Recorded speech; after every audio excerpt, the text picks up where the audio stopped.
दोस्तों पहले आप एडवोकेट खुर्शीद आलम की ये वीडियो देख लीजिए, उसके बाद हम बात करते हैं। अस्सलाम वालेकुम। मैं एडवोकेट खुर्शीद आलम इस मुल्क के उन 20 करोड़ मुसलमानों के लिए वीडियो बना रहा हूं जो बड़ी चैन की नींद सो रहे हैं। वो चैन की नींद सो रहे हैं और उनके दरवाजे पर एक मुसीबत आकर खड़ी हो गई है। इस बार ये मुसीबत वक्फ अमेंडमेंट बिल 2024 की शक्ल में आया है।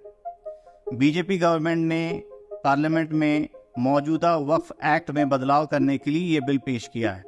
क्या हो जाएगा अगर ये बिल पेश हो गया तो? क्या हो जाएगा अगर ये बिल एक कानून बन गया तो? अगर ये बिल कानून बन जाता है तो आप ये यकीन कीजिए कि मुसलमानों की जो वक्फ जायदाद है, वक्फुल्लाह, ऐसी जायदाद जो उनके पूर्वजों ने अल्लाह के राह में दे दिया, उस जायदाद से, उस मिल्कियत से लोगों का भला हो, इस कौम का भला हो, इस देश का भला हो, ऐसे जायदाद पर सरकार की नजर है। इस बिल के कानून बनने के बाद हमारी हजारों लाखों मस्जिदें, हमारे खानकाहें, हमारे मदारिस, हमारी कब्रिस्तानें और बहुत सारे जो मिली तंजीमें हैं, उनकी जायदाद को आसानी से सरकार हड़प लेगी। ये पहली बार नहीं है कि बीजेपी की केंद्र सरकार ने मुसलमानों को परेशान करने के लिए एक ऐसा बिल पेश किया है। इससे पहले बेशुमार बिल पेश किए जा चुके और वो आसानी से कानून भी बन गया, लेकिन मुसलमान कुछ नहीं कर पाए। खुशी की बात यह है कि इस बार इस बिल को कानून बनने से हम रोक सकते हैं। जब ये बिल पार्लियामेंट में पास किया गया तब अपोजिशन ने बहुत ही जबरदस्त तरीके से इसे रोकने की कोशिश की, जिसके नतीजे में इस बिल को ज्वाइंट पार्लियामेंट्री कमेटी में रिकमेंड कर दिया गया है। ऐसा नहीं है कि ये बिल कानून बनने से रुक गया है, बल्कि एक छोटा सा पॉज लगा है। अब हम इसे कानून बनने से कैसे रोक सकते हैं? ऐसी सूरत में एक आम आदमी क्या कर सकता है? जिस तरीके से डेमोक्रेसी में हर एक वोट की कीमत है, उसी तरीके से इस पूरे मामले में हर एक आम आदमी की राय की कीमत है। जब इस बिल को ज्वाइंट पार्लियामेंट्री कमेटी के सामने पेश किया गया है तो ज्वाइंट पार्लियामेंट्री कमेटी ने आम आदमी से राय मांगी है। जो काम भाजपा सरकार को, बीजेपी गवर्नमेंट को पहले करना चाहिए था, सारे स्टेक होल्डर्स की राय लेनी चाहिए थी, जिनकी वो दावा करते हैं कि इनकी भलाई के लिए बिल लाया जा रहा है, हकीकत में वो हमारी जड़ों को काटने में लगे हुए हैं। ऐसी सूरत में जब आपके सामने एक नोटिस आया हुआ है, 13 सितंबर तक आपको अपनी राय देनी है, क्या 20 करोड़ मुसलमान में से 50 लाख भी ऐसे नहीं हैं जो अपनी राय को ईमेल के जरिए, खतों के जरिए, एक डेलीगेशन के जरिए ज्वाइंट पार्लियामेंट्री कमेटी तक पहुंचा सकें? हम जानते हैं कि ये पूरा काम बहुत ही टायरिंग है। आप कैसे एक मेल को बनाएंगे, किस तरह से अपनी बात को रखेंगे? हमने आपके काम को बहुत ही आसान कर दिया है।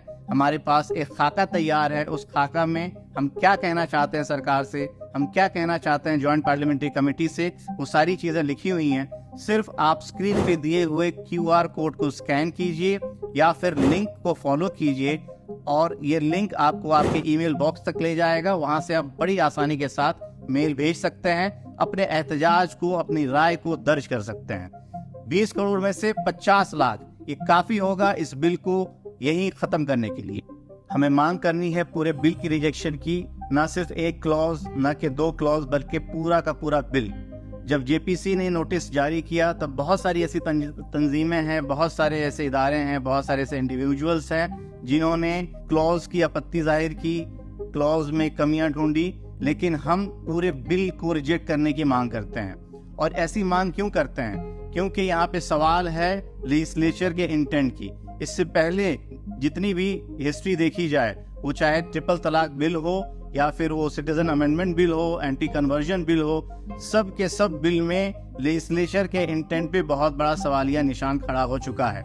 इस बार हम इस पूरे बिल को नकारते हैं, रिजेक्ट करते हैं। एक तारीखी मस्जिद के गिरने का गम हम आज तक अपने सीने में लिए बैठे हैं, और अगर ये बिल पास हो जाता है तो आप अंदाजा भी नहीं कर सकते हैं कि कितनी मस्जिदें, कितने मदारिस, कितने खानकाहें और कितनी कब्रिस्तानें हमारे हाथों से निकल जाएगी और हम कुछ कर नहीं पाएंगे। इसलिए आप दिए हुए QR कोड को स्कैन कीजिए, उसमें जो खाका बना हुआ है उसको आप ज्यादा से ज्यादा तादाद में शेयर कीजिए, अपनी राय को ज्वाइंट पार्लियामेंट्री कमेटी तक पहुँचाइए ताकि इस बिल को पास होने से रोका जा सके। और मेरी इस वीडियो को अपने ज्यादा से ज्यादा साथियों तक शेयर कीजिए ताकि ये पैगाम भारत के हर कोने तक पहुंच जाए।